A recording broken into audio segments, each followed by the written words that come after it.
deuxième vidéo sur ma série des hypothèses pour l'avenir de la France. Et là, je vais aborder le terme délicat de la partition.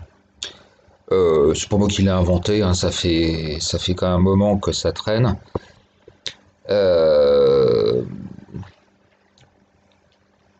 bon, alors la partition, de toute façon, elle existe déjà en partie, hein, donc bon, bah, je vais pas revenir sur les cités.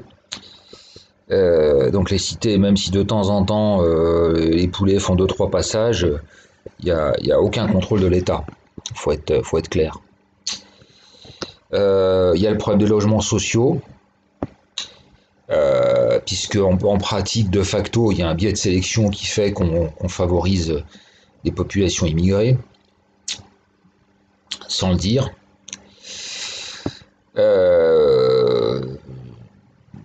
Alors, les équipements publics, c'est aussi en partie fait, hein. Je vous rappelle, bon, l'histoire de piscine. Déjà à Lille, ça fait longtemps, je crois que Madame Aubry, ça fait longtemps qu'elle a mis des créneaux pour les femmes musulmanes. Et ça se fait dans d'autres communes, hein, et on voit que ceux qui refusent d'obtempérer, ben, ils sont soumis à des choses. On rappelle qu'il n'y a pas si longtemps que ça, il y a des jeunes qui sont venus chier dans les piscines. Donc ça vous montre le niveau, hein, auquel on est confronté. Donc notre civilisation française, ben là on est obligé maintenant de transiger avec des gens qui chient dans les piscines. Vous voyez un peu j'utilise les mots. Il y a un moment, faut arrêter de, hein, voilà, des chieurs au sens propre du terme. Donc des gens qui sont tellement des barbares et des sauvages qu'ils ils en viennent à déféquer en public devant des familles, quoi. Puis après on vient nous gonfler avec des choses. Ça, c'est déjà passé. C'était à Corbeil il n'y a pas longtemps, il y a Draveil, je crois. Alors, il y a l'économie souterraine aussi, bien entendu, dont on ne parle pas, hein, qui est un phénomène qui emploie, rien que pour la drogue, 200 000 personnes. Tant et si bien qu'on a intégré ça même dans le PIB. Donc, bah, là aussi, on fait comme si de rien n'était, hein. Il y a la médecine. La médecine, donc, je rappelle ce fait divers, moi qui m'avait beaucoup marqué il y a une dizaine d'années. Je crois que c'était à Lyon. Il y a un jeune médecin qui a fait une consultation gynécologique, et le mari musulman, quand il a appris ça, il est venu et il a sabré le médecin. Il déclare qu'en médecine, il y a des demandes de femmes plutôt. Bon, ça se voit pas trop, puisqu'il y a en médecine, il y a une féminisation qui est absolument considérable, hein, qui doit être maintenant supérieure à 60%, je crois. Donc voilà, ça masque un peu le problème. Alors les problèmes qui restent en suspens, je suis pas forcément exhaustif, hein, je vous ai mis les choses, moi je passe pas, moi je vais très vite pour faire mes vidéos, hein, je passe pas des heures et des heures, hein. Alors, il y a le problème des comportements, moi j'en ai déjà parlé, hein. Donc il ne faut pas serrer la main d'une femme musulmane. Voilà ce que j'ai appris de l'imam Iqiyoussen, donc voilà. Les transports en commun, bah oui, ça pose des problèmes, même les chauffeurs d'ailleurs. Donc il va peut-être falloir en venir, la solution c'est des wagons séparés ou des compartiments séparés. Parce que ça va devenir de toute façon de pire en pire. Au niveau de l'alimentation, notamment la viande halal, bah moi je pense que faut en arriver. Je vois pas. Bon, le plus simple, c'est des abattoirs séparés aussi, hein. Des abattoirs halal et non halal.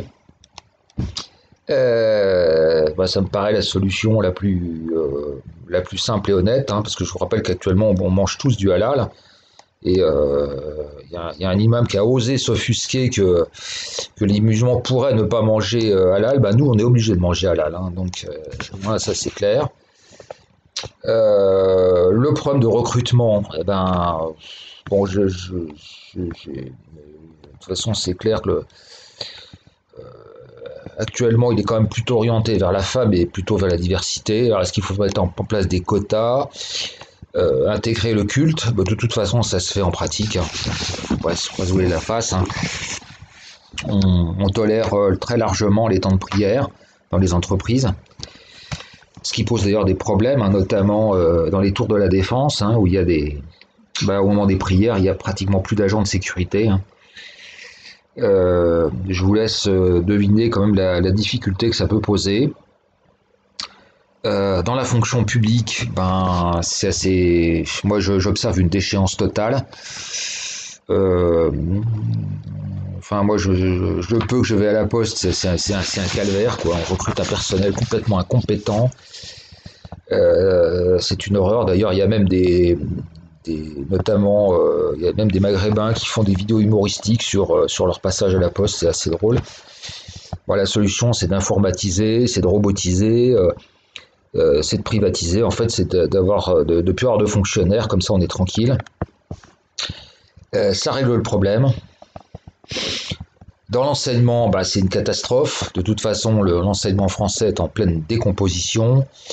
On parle d'agression de profs. Les profs qui sont eux-mêmes d'ailleurs des espèces de fous furieux d'extrême gauche, qui commencent à devenir neurasthéniques d'ailleurs, parce qu'ils sont confrontés à leurs contradictions et à leur démence. La mixité, etc. De toute façon, moi, je suis opposé à la mixité, donc c'est une chose assez claire. Donc après, la solution, c'est de faire des écoles séparées, hein. De toute façon, les musulmans sont en forte demande d'écoles musulmanes, donc moi, j'y suis pas opposé, franchement, hein. Je pense que ça réglera en grande partie des problèmes d'incivilité.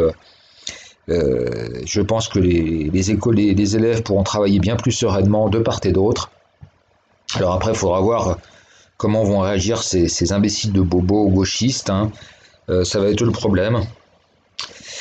La police, l'histoire de police communautaire, c'est un problème moi que je trouve très compliqué parce que quelle va être leur juridiction, quel va être leur truc.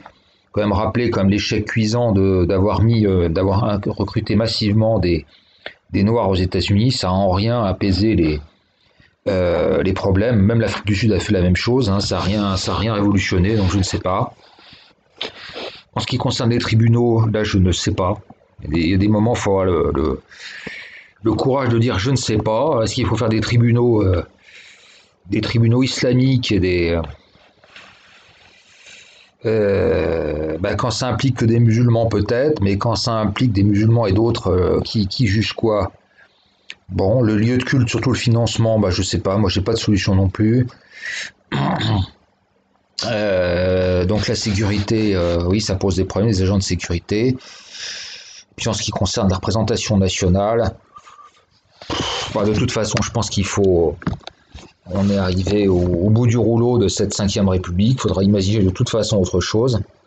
Mais là encore, j'ai pas vraiment de solution. Des quotas, moi je trouve que c'est pas très sain. Ou alors effectivement, chaque communauté se gère comme un État dans l'État avec certaines prérogatives, hein. Donc on peut, par exemple, je sais pas, moi, une ville comme Saint-Denis ou comme Marseille aurait sa propre, aurait une partie des attributions de l'État, et puis aurait son propre parlement, donc il y aurait des choses qui seraient laissées à l'État, un peu comme ce qui se passe dans les dom-toms. Voilà. Enfin bon, tout ça n'est pas. Je trouve que tout ça n'est pas brillant. Si j'avais la baguette magique, je l'utiliserais. Tout ça n'est quand même pas brillant, mais voilà, ça fait partie des scénarios possibles.